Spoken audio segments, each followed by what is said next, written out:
Para kay Carl Jung, isa sa mga pinakamatapang na katotohanan na kailangang tanggapin ng tao ay ito. Bawat isa sa atin ay may dalang anino.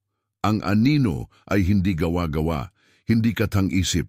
Ito'y koleksyon ng lahat ng bagay na tinatanggihan, ikinahiya, at itinago natin mula pagkabata hanggang pagtanda. Ang mga damdamin ng galit, inggit, pagnanasa, takot, pati na ang mga pangarap na hindi natupad. Lahat ito'y nakatago sa loob ng ating sarili, naghihintay ng pagkakataon upang ipaalala ang kanilang presensya. Ngunit para kay Jung, ang anino ay hindi kaaway, ito'y pintuan.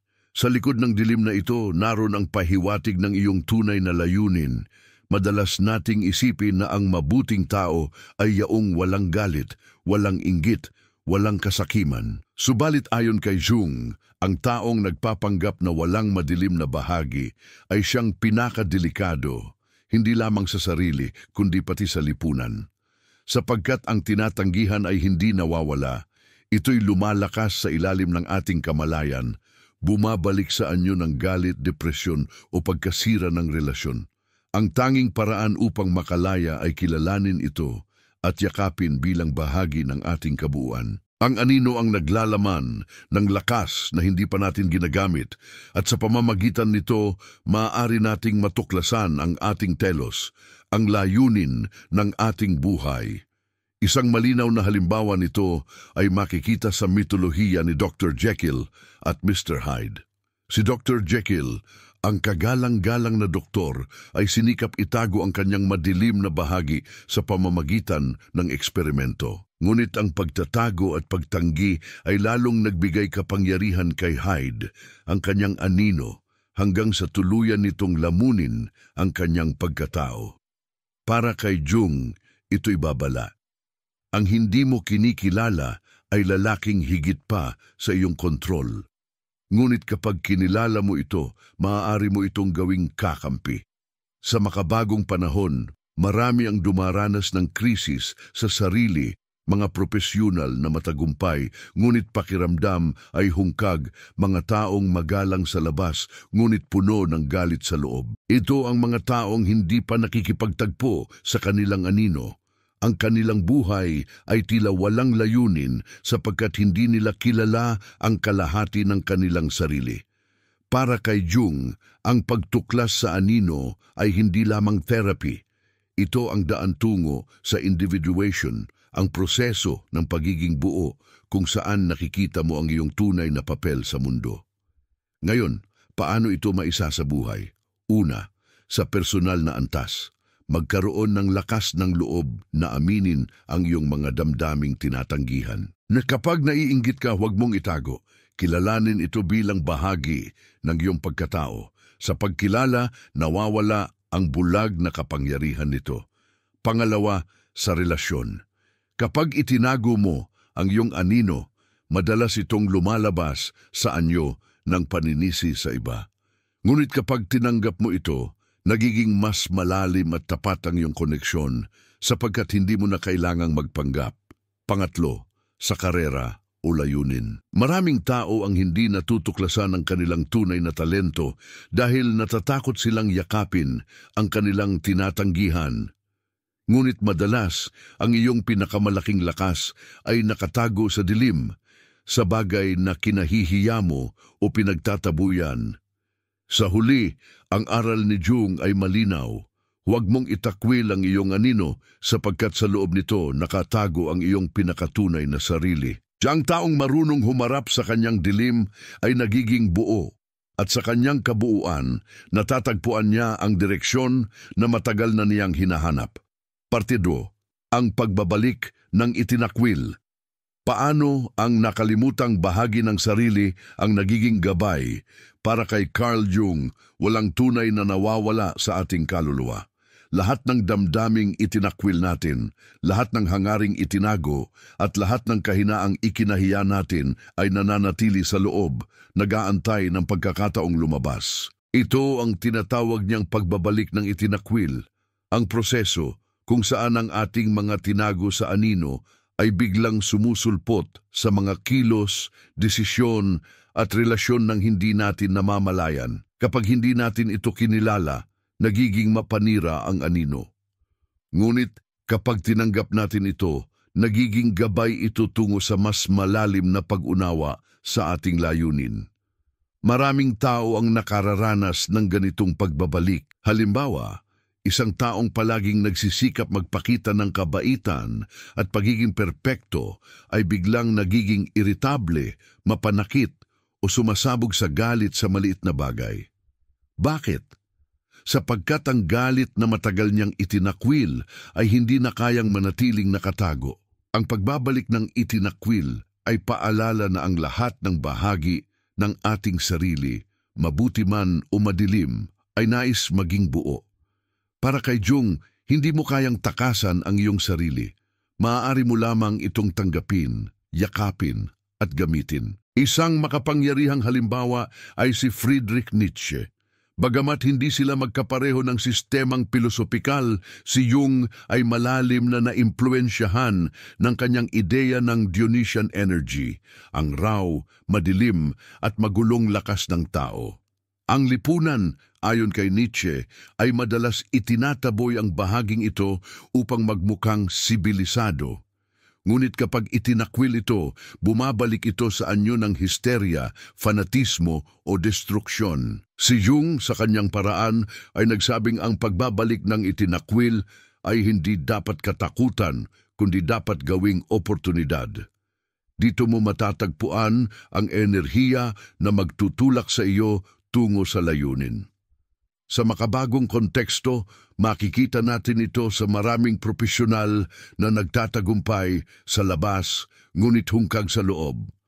Maaring sila'y matagumpay sa negosyo, may pera at may prestihiyo, ngunit pakiramdam nila'y walang saysay ang kanilang ginagawa. Bakit? Sapagkat ang kanilang tunay na hilig, ang bahagi ng sarili nilang itinakwil upang umayon sa lipunan, ay patuloy na kumakatok mula sa kailaliman ng kanilang anino.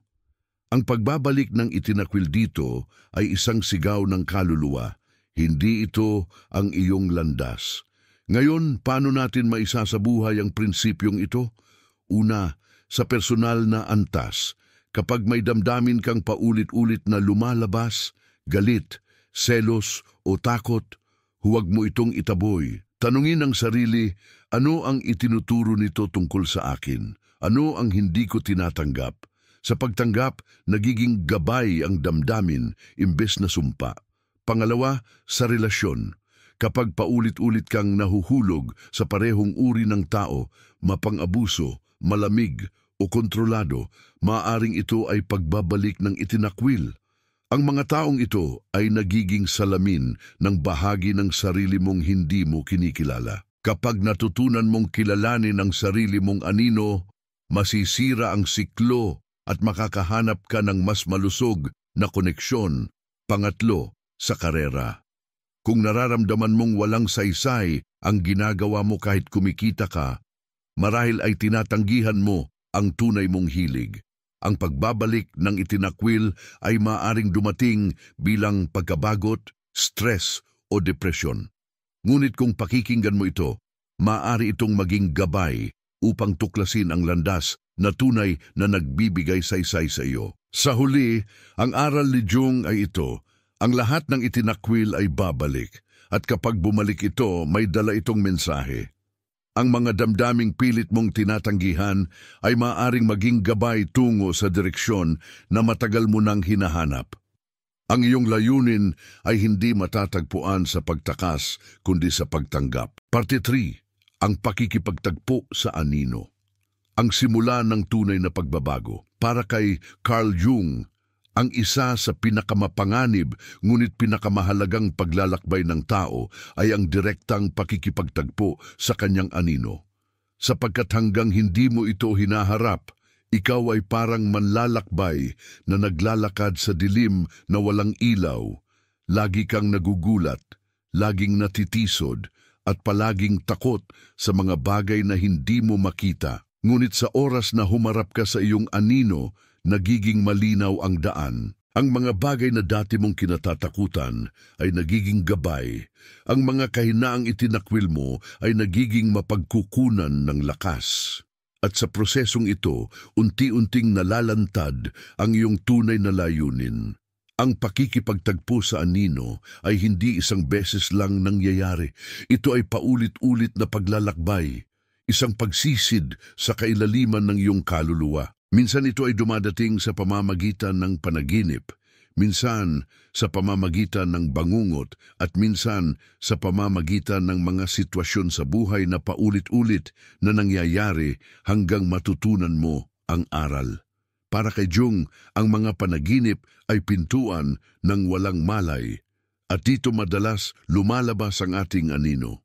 Ang mga nilalang na kinatatakutan mo sa panaginip, ang mga eksenang paulit-ulit mong nararanasan ay mga simbolo ng bahagi ng iyong sarili na tinatanggihan mo sa araw-araw. Isang kilalang halimbawa mula sa klinikal na gawain ni Jung ay ang mga pasyenteng nananaginip ng mga halimaw. Kapag tinanong, ang pasyente ay palaging itinatanggi na may koneksyon ito sa kanyang buhay. Ngunit sa mas malalim na pagsusuri, lumalabas na ang halimaw ay sumisimbolo sa damdamin o ugaling kanilang pilit, tinatanggihan, galit, kasakiman o pagnanasa. Sa oras na tanggapin nila ito, bumababa ang bangungot at nagsisimula ang paggaling. Sa ating panahon, maaari ring makita ang anino sa mga reaksyon natin sa ibang tao. Halimbawa, kapag labis kang nainis sa isang taong mayabang, maaring ang yabang na iyon ay bahagi ng iyong anino. Kapag labis kang natatakot sa taong malakas at kontrolado, marahil ay iyon ang bahagi ng iyong sarili na hindi mo kayang yakapin. Ang tinatawag ni Jung na projection ay isang paraan ng anino upang ipakita ang sarili sa pamamagitan ng ibang tao. Ang lahat ng labis mong kinagagalitan o hinahangaan ay maaaring salamin ng sarili mong hindi mo pa kinikilala. Ngayon, paano mo haharapin ang anino? Una, sa pamamagitan ng pagmamasid. Huwag kang magmadali. Simulan mong obserbahan ang iyong mga panaginip, ang iyong matitinding reaksyon at ang mga sitwasyong paulit-ulit na bumabalik. Ang mga ito ay pahiwatig kung saan nakatago ang iyong anino.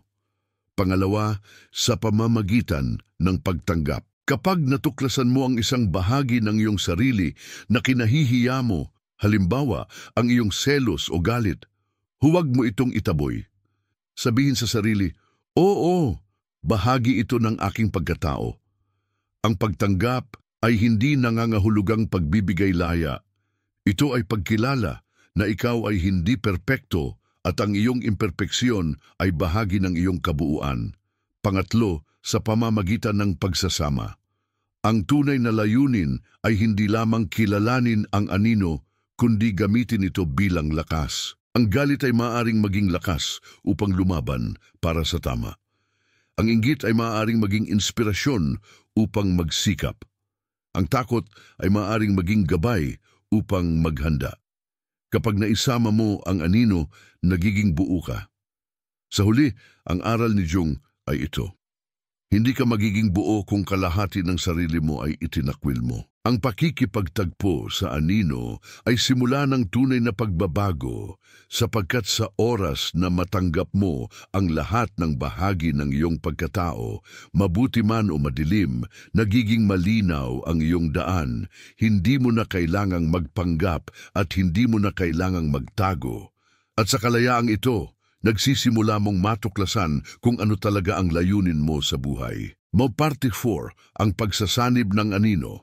Paano ginagawang lakas ang madilim na bahagi ang pagtanggap sa anino ay simula pa lamang. Ang tunay na hamon ay kung paano ito isasama sa iyong pagkatao. Para kay Carl Jung, tinawag niya itong integration of the shadow, isang proseso kung saan ang mga bagay na dati mong ikinahihiya o tinatanggihan ay nagiging aktibong bahagi ng iyong pagkatao at lakas. Sapagkat kung hindi mo ito isasama, mananatili kang hati. Isang bahagi mong nagpapanggap na mabuti at isa pang bahagi na patagong nagdidikta ng iyong kilos. Ngunit kapag naisama mo ito, nagiging buo ka at sa kabuuang iyon, natutuklasan mo ang kapangyarihan at layunin na hindi kayang ibigay ng alinmang maskara. Sa praktikal na antas, ang pagsasanib ng anino ay nangangahulugang pagtigil sa pagpapanggap. Kung ikaw ay palaging nagpapakita ng kabaitan, ngunit sa loob ay may galit, ang pagsasanib ay hindi pagbabaliwala sa galit, kundi paggamit nito upang magtakda ng hangganan. Kung ikaw ay palaging nagtatago ng iyong ambisyon dahil natatakot kang tawaging sakim, ang pagsasanib ay pagkilala na ang ambisyon ay maaaring maging lakas na magtutulak sa iyo upang makamit ang mas mataas na layunin. Ang bawat madilim na bahagi ay nagtataglay ng enerhiya at kapag ito'y naisama, nagiging gasolina ito ng iyong paglalakbay. Isang halimbawa nito ay makikita sa mga mandirigmang sinaunang Hapon, ang mga samurai. Sa kanilang kodigo ng Bushido, ang disiplina at katahimikan ay laging pinapairal. Ngunit kasabay nito, kinilala rin nila ang kanilang takot at galit at ginawa itong lakas sa laban.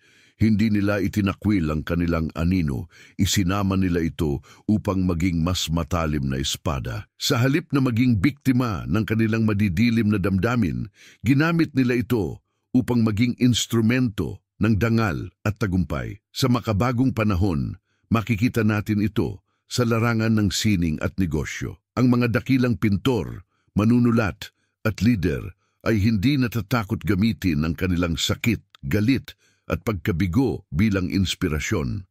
Isipin si Vincent van Gogh, ang kanyang mga pait at pagdurusa ay naging gasolina upang lumikha ng mga obra maestrang nagpabago sa mundo ng sining. Sa halip na itago ang kanyang sugat, ginawa niyang kulay at anyo ang kanyang sakit. Ito ang pagsasanib ng anino, ang paglikha ng lakas mula sa dilim. Ngayon, paano ito maisa sa buhay? Una, sa personal na antas, kilalanin ang mga damdaming matagal mo nang itinatago. Kapag nadarama mo ang galit, tanungin, ano ang ipinapakita nito tungkol sa aking pinahahalagahan? Kung naiinggit ka, tanungin, ano ang tinuturo nito tungkol sa aking mga pangarap? Sa pagtatanong, nagiging gabay ang anino. Pangalawa, sa relasyon, sa halip na magpanggap na palaging maayos, maging tapat sa iyong kahinaan. Kapag nakilala ka ng iba sa iyong kabuuan, hindi lang sa maskara mo, mas nagiging malalim at totoo ang iyong koneksyon. Ang pagsasanib ng anino ay hindi lamang para sa iyo, ito'y nagiging tulay din upang maabot ang iba. Pangatlo, sa karera o negosyo. Ang mga lider na marunong kilalanin at gamitin ang kanilang anino ay nagiging mas makapangyarihan. Ang kanilang tapang ay hindi nakasalalay sa pagpapanggap na sila'y perpekto, kundi sa pagiging buo. Ang kanilang desisyon ay mas matatag sapagkat hindi nila itinatanggi ang kanilang kahinaan. At ang kanilang autoridad ay mas kagalang-galang sapagkat hindi sila nakatali sa ilusyon. Sa huli, ang aral ni Jung ay ito, hindi ka magiging makapangyarihan kung kalahati ng sarili mo ay itinakwil mo. Ang pagsasanib ng anino ang tunay na nagbibigay ng lakas at layunin. Kapag natutunan mong gawin itong bahagi ng iyong pagkatao, hindi ka na basta nagtatago sa maskara, kundi nagiging buo at malaya. At sa kalayaang iyon, natatagpuan mo ang daan tungo sa iyong pinakamalalim na layunin. Parte 5. Ang archetypes at ang papel ng anino sa iyong mitolohiya para kay Carl Jung. Ang tao ay hindi lamang individual na nakahiwalay sa mundo. Bawat isa sa atin ay bahagi ng isang mas malaking drama na tinatawag niyang collective unconscious, isang malalim na imbakan ng mga larawan, simbolo, at kwentong paulit-ulit na lumalabas sa iba't ibang kultura at panahon. Dito nagmumula ang tinatawag niyang archetypes, ang bayani, ang ina, ang mang-aapi, ang matandang matalino, at siyempre ang anino. Ang mga archetypes na ito ay parang mga maskarang ginagamit natin sa iba't ibang yugto ng ating buhay. At ang anino, bagamat madilim, ay isa sa pinakamahalagang papel na ginagampanan sa ating personal na mitolohiya. Ayon kay Jung, ang anino ay kumakatawan sa lahat ng bagay na itinakwil mo, ngunit ito rin ang susi upang maging buo ang iyong kwento. Sapagkat walang bayani na nagtagumpay nang hindi nakipaglaban sa kanyang sariling anino. Ang bawat alamat, mula kay Hercules hanggang kay Buddha, ay naglalaman ng eksena kung saan kailangang harapin ng bida ang kanyang madilim na bahagi bago niya matamo ang kanyang layunin. Ito ang aral ng mitolohiya. Ang anino ay hindi hadlang, ito'y pagsubok. At kapag nalampasan mo ito, nagiging malinaw ang iyong telos, ang layunin na itinakda para sa iyo. Isang halimbawa ay makikita kay Luke Skywalker mula sa Star Wars. Ang kanyang laban ay hindi lamang laban kay Darth Vader, kundi laban sa posibilidad na siya mismo ay maging Vader, ang kanyang sariling anino. Ang takot niyang bumagsak sa dilim ay nagturo sa kanya ng tunay na halaga ng pagpipigil, habag at katotohanan. Ito ay modernong mitolohiya na malinaw na nakaugat sa mga ideya ni Jung. Ang ating mga iniidolo sa kasalukuyan, mula sa mga pelikula hanggang sa comics, ay mga salamin ng parehong aral. Hindi mo kayang maging bayani kung hindi mo haharapin at isasama ang iyong anino. Sa makabagong buhay, hindi kailangan ng espada o mahika upang makita ang sariling mitolohiya. Ang mga hamon na dumarating, pagkabigo sa trabaho, sakit sa relasyon, takot sa hinaharap, ay pawang mga pagsubok na inilalagay tayo sa entablado ng ating personal na drama. Kapag itinanggi mo ang iyong anino, mauulit lamang ang siklo. Ngunit kapag kinilala mo ito bilang bahagi ng iyong mitolohiya, nagsisimula mong makita ang kahulugan sa likod ng iyong mga laban. Ngayon, paano ito maisa sa buhay? Una, sa personal na antas. Tanungin ang sarili, ano ang aking kwento? Sino ang aking mga kaaway? Ano ang aking madilim na bahagi? Sa pagtingin sa iyong buhay bilang mitolohiya, makikita mo na ang iyong anino ay hindi sumpa kundi gabay na nagtutulak sa iyo sa tamang direksyon. Pangalawa, sa relasyon. Kapag tinignan mo ang iyong kapareha, pamilya o kaibigan bilang mga karakter sa iyong personal na kwento, mas mauunawaan mo ang mga tunggalian. Ang kanilang kilos ay maaaring representasyon ng iyong sariling hindi kinikilala. Sa halip na sisihin sila, makita mo ang aral na dala nila sa iyong paglalakbay. Pangatlo, sa karera at misyon. Ang iyong mga pagkabigo at kahinaan ay hindi aksidente. Bahagi sila ng iyong mitolohiya. Kapag isinama mo ang anino at naunawaan ang papel nito, mas malinaw mong makikita kung ano ang iyong layunin. Hindi ka na basta nagtatrabaho para mabuhay. Nakikita mo ang iyong sarili bilang bida ng isang kwento na may mas malalim na dahilan. Sa huli, ang aral ni Jung ay ito. Ang anino ay hindi simpleng problema. Ito ay archetype, bahagi ng dakilang alamat ng iyong buhay. At kung handa kang yakapin ito, makikita mo ang iyong sarili bilang bayani ng sariling kwento, hindi bilang biktima ng mga pangyayaring hindi mo kontrolado. Parte 6. Ang individuation, ang daan tungo sa kabuuan. Para kay Carl Jung, ang pinakamataas na tunguhin ng tao ay hindi lamang ang maging mabuti, matagumpay o tanggap ng lipunan. Ang pinakamahalaga ay ang maging buo. Tinawag niya itong individuation, ang proseso ng pagkakaisa ng lahat ng bahagi ng ating pagkatao, ang ating malay at walang malay, ang ating persona at anino, ang ating maskara at ang ating tunay na mukha. Ito ang daan tungo sa kabuuan, at sa kabuuan natatagpuan natin ang ating layunin sa buhay. Ang individuation ay hindi pagiging perpekto, ito ay pagiging totoo. Sa madaling salita, ang individuation ay parang paglalakbay ng isang bayani. Nagsisimula ka sa ilusyon ng kabuuan, iniisip mong kilala mo ang iyong sarili. Ngunit dumarating ang krisis, mga kabiguan, sakit o tunggalian na nagtutulak sa iyong makita ang iyong anino. Kapag kinilala mo ito, nagsisimula ang tunay na pagbabago. At kapag isinama mo ang lahat ng bahagi, mabuti at masama, liwanag at dilim, doon ka nagiging tunay na ikaw. Ang individuation ay hindi pagtakas mula sa dilim, kundi paggamit ng dilim upang mas luminaw ang liwanag.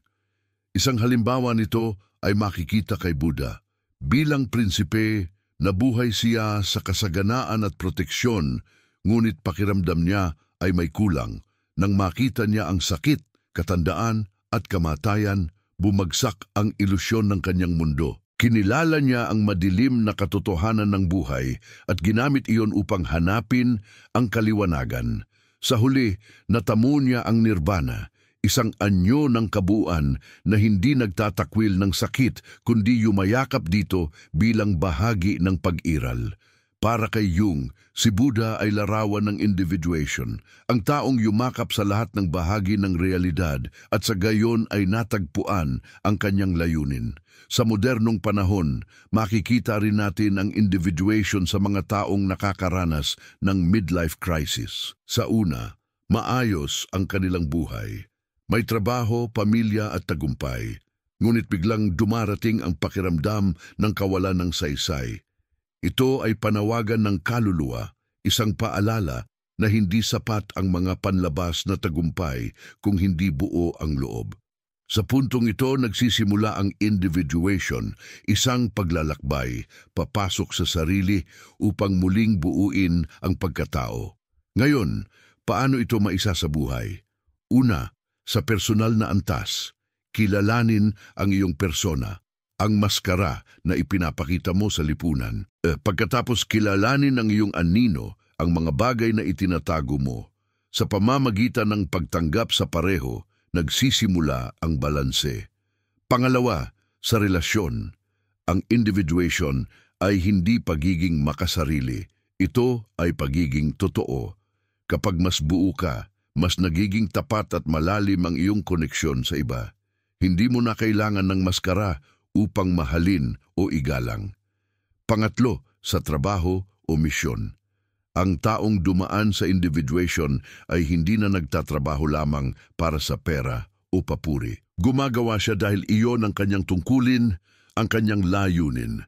Ang kanyang karera ay nagiging ekspresyon ng kanyang kabuuan, hindi lamang instrumento ng kanyang ego. Sa huli, ang aral ni Jung ay ito. Ang layunin ng buhay ay hindi perpeksyon, kundi kabuuan. At sa kabuuang ito natatagpuan natin ang ating pinakamalalim na layunin, sapagkat ang taong buo ay hindi natitinag ng opinyon ng iba, hindi alipin ng kanyang anino at hindi bihag ng kanyang persona. Siya ay malaya at sa kanyang kalayaan siya ay nagiging inspirasyon sa mundo. Partisipe ang pakikipagtagpo sa kaluluwa, anima at animus. Para kay Carl Jung, hindi sapat na kilalanin lamang natin ang ating anino upang maging buo.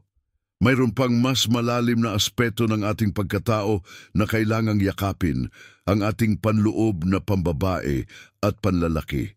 Tinawag niya itong anima at animus. Ang anima ay ang pambabaeng bahagi ng kaluluwa ng isang lalaki, ang kanyang emosyon, intuwisyon at kakayahang magmahal. Ang animus naman ay ang panlalaking bahagi ng kaluluwa ng isang babae, ang kanyang lakas, katwiran at kakayahang magpasya. Ayon kay Jung, bawat isa sa atin ay may dalang parehong enerhiya at hanggang hindi natin ito nakikilala, hindi natin matatagpuan ang tunay na balanse at layunin sa ating buhay. Ang mga lipunan ay madalas nagtutulak ng limitadong larawan ng pagkatao. Ang lalaki ay dapat matatag, walang emosyon at laging may kontrol. Ang babae naman ay dapat mahinahon, mapag-aruga at masunurin. Ngunit ayon kay Jung, ang mga stereotype na ito ay naglalayo sa atin mula sa kabuuan. Sapagkat ang lalaki na hindi marunong kumilala sa kanyang damdamin ay nagiging malamig at hindi buo, samantalang ang babaeng hindi kumikilala sa kanyang panloob na lakas ay nagiging bihag ng kanyang kahinaan. Ang pakikipagtagpo sa anima at animus ay paraan upang buwagin ang mga limitasyon at gawing mas buo ang ating sarili. Isang halimbawa ay makikita sa mitolohiya ni Odysseus. Bagamat kilala siya bilang matapang na mandirigma, siya rin ay kilala sa kanyang talino at talas ng isip, mga katangiang inuugnay kay Athena, ang diyosa ng karunungan. Ang kanyang tagumpay ay hindi lamang dahil sa kanyang lakas, kundi dahil din sa kanyang kakayahang gumamit ng katalinuhan at diskarte, mga aspeto ng kanyang anima. Gayon din sa maraming alamat ng mga bayani na babae, kailangan nilang kilalanin ang kanilang animus upang magtagumpay. Ang kanilang tapang at disiplina ang nagiging tulay upang maging buo ang kanilang paglalakbay. Sa modernong panahon, makikita natin ito sa ating personal na relasyon. Madalas, hinahanap natin sa iba ang mga katangiang itinakwil natin sa ating sarili. Ang lalaking hindi kumikilala sa kanyang anima ay nagiging sobra sa paghahanap ng emosyon sa isang babae, habang ang babaeng hindi kumikilala sa kanyang animus ay nagiging sobra sa pag-asa sa isang lalaki para sa direksyon. Ngunit kapag natutunan mong yakapin ang iyong panloob na pambabae o panlalaki, hindi ka na nagiging bihag ng dependency. Nagiging mas buo ka at ang iyong relasyon ay nagiging pagpipilian, hindi pangangailangan. Ngayon, paano ito maisasabuhay? Una, sa personal na antas. Kung ikaw ay lalaki, kilalanin ang iyong anima. Pakinggan ang iyong damdamin, intuwisyon at pangangailangan ng koneksyon. Kung ikaw ay babae, kilalanin ang iyong animus, yakapin ang iyong lakas, kakayahan sa desisyon at kakayahang lumaban. Sa ganitong paraan, hindi ka nahahati sa kalahati ng iyong sarili. Pangalawa, sa relasyon. Kapag kilala mo ang iyong anima o animus, hindi mo na hinahanap sa iba ang kulang sa iyo. Hindi mo na kailangang kumapit ng sobra sapagkat dala mo na sa loob ang iyong balanse. Ang iyong relasyon ay nagiging mas totoo, mas malaya at mas malalim. Pangatlo, sa layunin. Ang taong buo, nakikilala ang kanyang panloob na pambabae at panlalaki, ay mas malinaw na nakakakita ng kanyang landas. Hindi siya natatali sa panlabas na inaasahan, kundi sumusunod sa kanyang sariling inner compass. Ang kanyang desisyon ay nagiging mas matibay sapagkat ito'y nakaugat sa kabuuan. Sa huli, ang aral ni Jung ay ito: ang pakikipagtagpo sa anima at animus ay hakbang tungo sa tunay na kabuuan. Ang taong may balanse ng pambabae at panlalaki ay hindi natitinag ng stereotype, hindi bihag ng dependency at hindi bulag sa kanyang landas.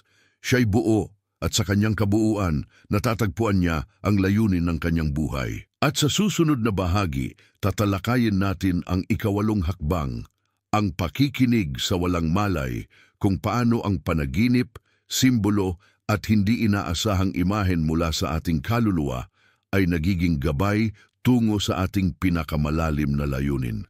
Parte 8. Ang pakikinig sa walang malay, mga panaginip, simbolo at mga mensahe ng kaluluwa. Para kay Carl Jung, ang ating kamalayan ay parang tuktok ng isang malaking bundok na nakalutang sa ibabaw ng dagat. Ang nakikita natin ay ang ating araw-araw na pag-iisip, pagpapasya at kilos. Ngunit sa ilalim ng dagat na iyon ay naroroon ang napakalawak na karagatan ng walang malay, isang mundo na mas malalim at mas mayaman kaysa sa ating malay-tao.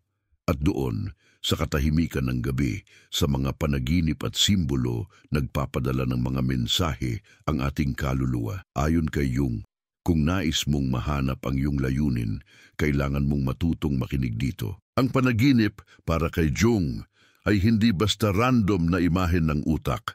Ito ay sining ng kaluluwa, isang lihim na wika na gumagamit ng simbolo upang ihayag ang mga bagay na hindi kayang ipahayag ng ating malay. Kapag nanaginip ka ng apoy, tubig, mga hayop o mga estrangherong tao, Hindi ito aksidente.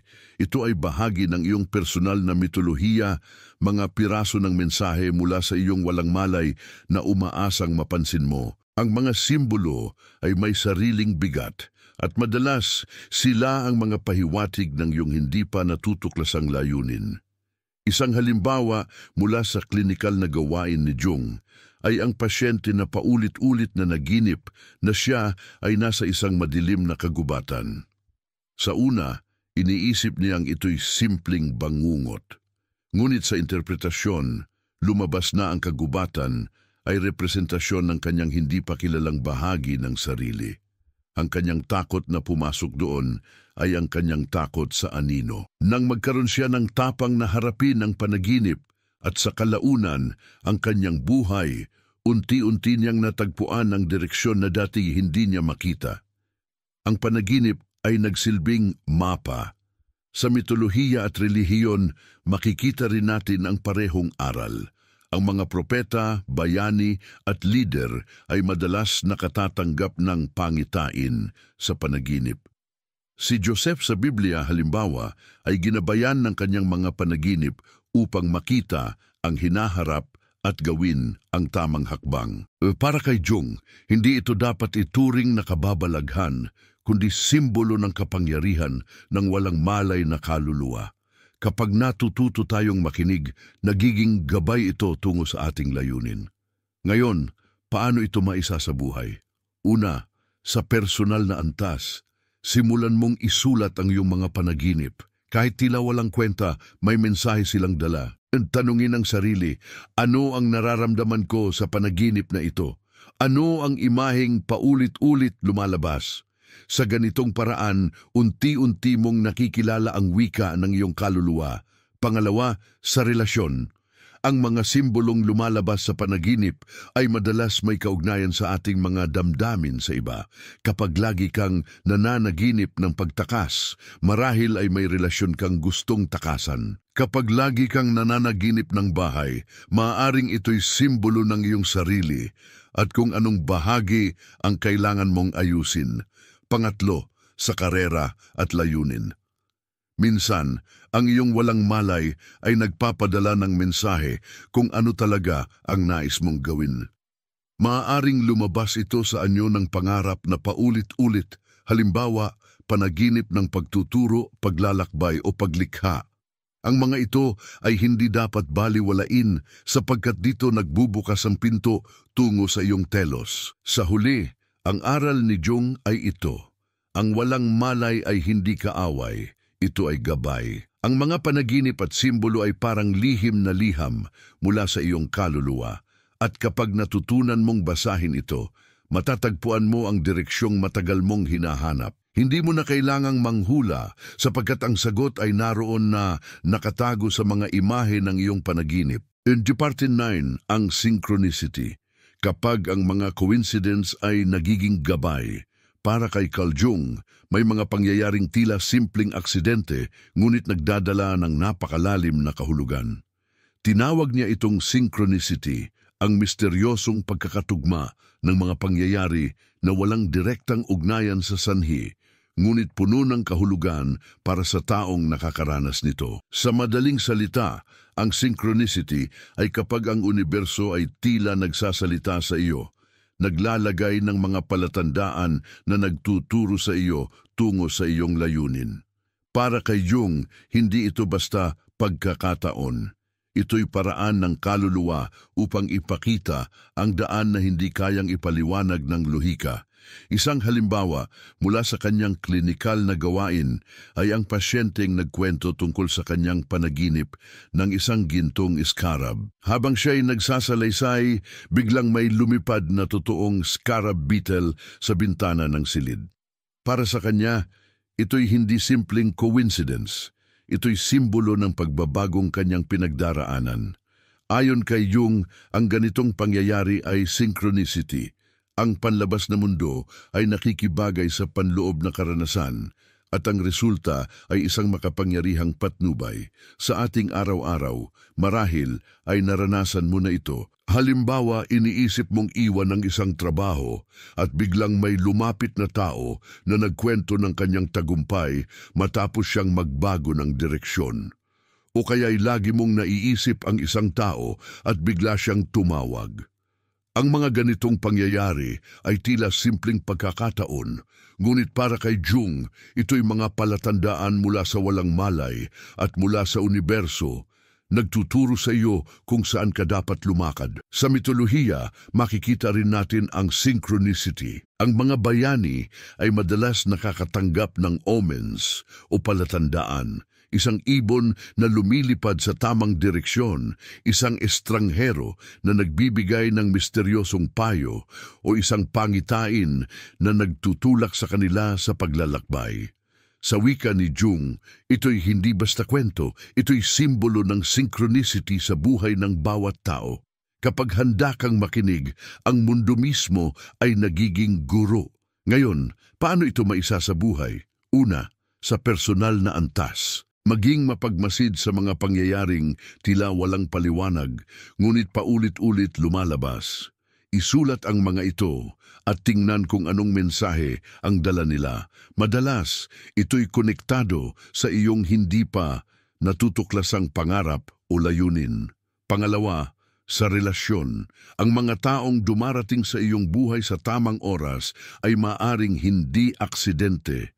Ang isang guro, kaibigan o kasintahan na biglang lumitaw ay maaring bahagi ng iyong paglalakbay tungo sa kabuuan. Kapag bukas ka sa posibilidad na may kahulugan ang kanilang pagdating, mas mauunawaan mo ang papel nila sa iyong buhay. Pangatlo, sa karera at misyon. Ang mga synchronicity ay maaaring magbukas ng pinto.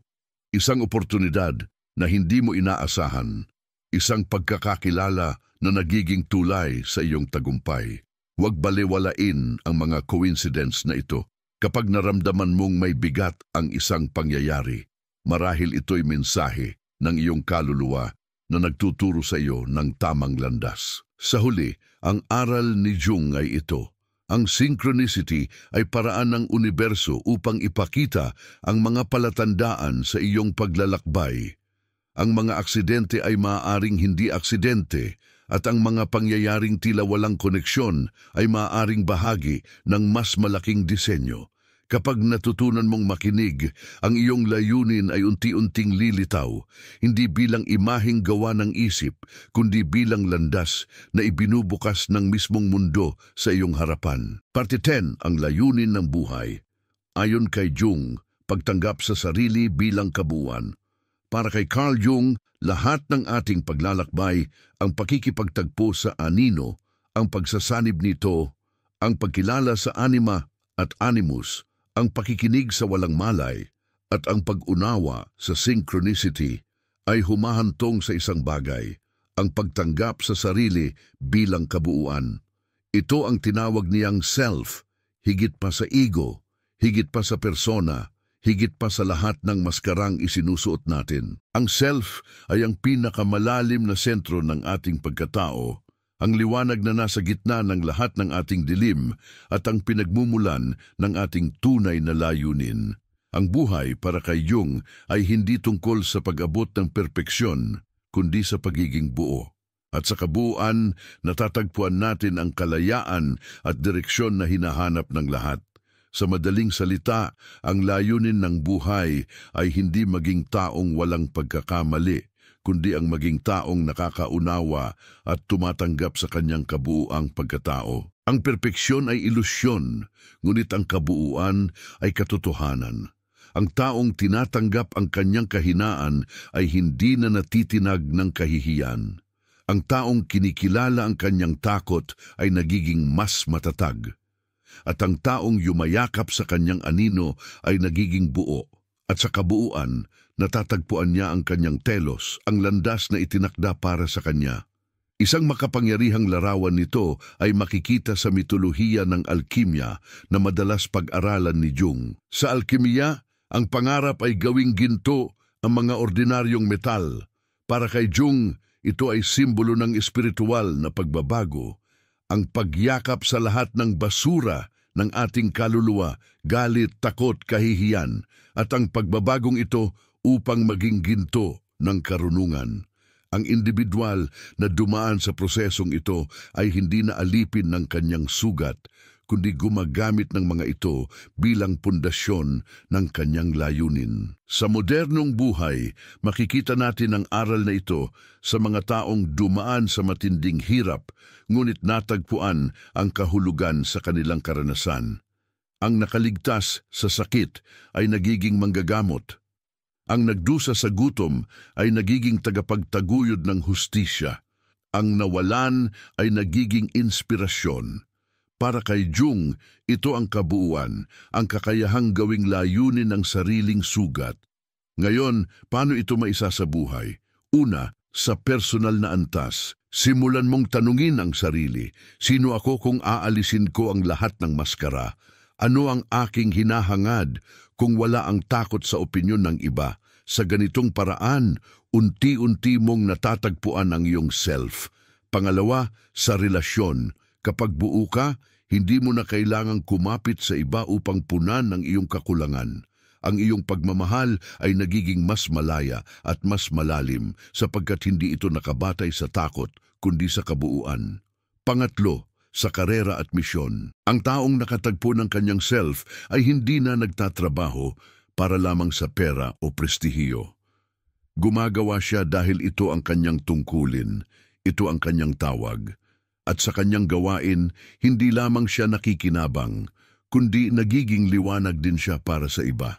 Sa huli, ang aral ni Jung ay ito, ang buhay ay isang paglalakbay tungo sa kabuuan, at kapag natagpuan mo ang iyong kabuuan, natagpuan mo ang iyong layunin. Sapagkat ang taong buo ay hindi na tinatangay ng takot, hindi na tinatali ng ilusyon at hindi na nawawala sa gubat ng kanyang walang malay. Siya ay nagiging gabay para sa iba, isang ilaw sa dilim at isang patunay na ang tao, sa kabila ng lahat ng kanyang sugat, ay kayang maging buo. Ito ang pinakamalaking regalo ni Jung sa atin. Ang paalala na ang ating dilim ay hindi sumpa kundi pintuan, at ang ating layunin ay hindi malayo kundi nasa loob na, nagaantay lamang na ating tuklasin. At dito nagtatapos ang ating paglalakbay. Ngunit tandaan, ang individuation, ang paghahanap sa self ay hindi isang beses na karanasan. Ito'y panghabambuhay na proseso, isang paglalakbay na walang katapusan. At sa bawat hakbang, natututo tayong maging mas buo, mas malaya at mas totoo.